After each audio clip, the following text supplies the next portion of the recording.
In the heart of the Sundarbans, where the dense mangrove forests kiss the waters of the Bay of Bengal, lived two young friends, Arjun and Deepa.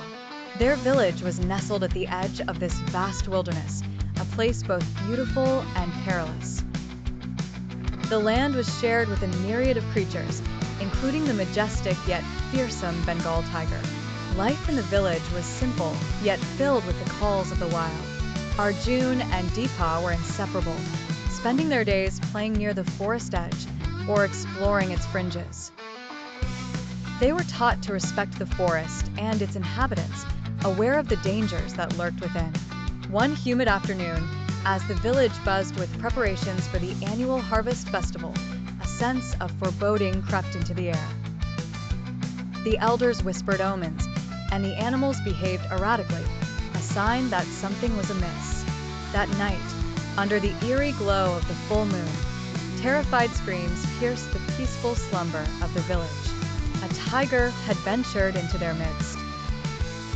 In the chaos that ensued, Arjun and Deepa's families were among those whose livestock was attacked.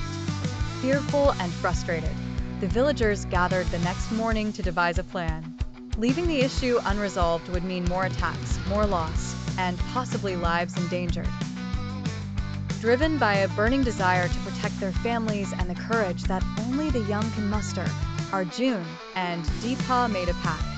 They would face the tiger themselves, armed with nothing more than a bow and arrows, and a knife passed down through generations. They set out at dawn. The forest was unforgiving, its dense canopy casting shadows that twisted into forms both familiar and strange. Yet, the two friends pressed on, their determination unwavering. They followed the tracks of the beast with unwavering focus, avoiding the traps of the jungle. After what felt like hours, they finally spotted the tiger, resting under a copse of twisted mangroves, its powerful body a picture of lethal beauty. Arjun and Deepa held their positions, calming their nerves. They knew they had to use their wit rather than strength to succeed. As the tiger stirred, Arjun took a breath and readied his bow. With a whispered prayer, he let loose an arrow, but it nearly grazed the tiger's flank, enraging the beast. The tiger's roar echoed through the forest, a sound that would terrify the bravest of hearts. Seeing Arjun in danger, Deepa picked up a stone, her aim fueled by desperation. Her shot found its mark on the tiger's forehead, stunning it temporarily. This was their chance.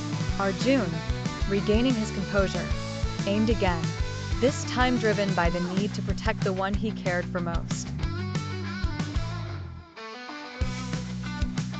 When they returned to the village, the tale of their bravery spread like wildfire. They were hailed as heroes by some, while others worried about the balance with nature. Arjun and Deepa, however, understood the complexity of what they had done. It was a reminder of the timeless dance between humans and the wild. Even as the festival continued, the two friends were changed, their bond strengthened by the ordeal and their hearts wiser to the ways of the world. Courage, they realized, was not in the act of killing, but in the love that prompted the defense of life and community against all odds.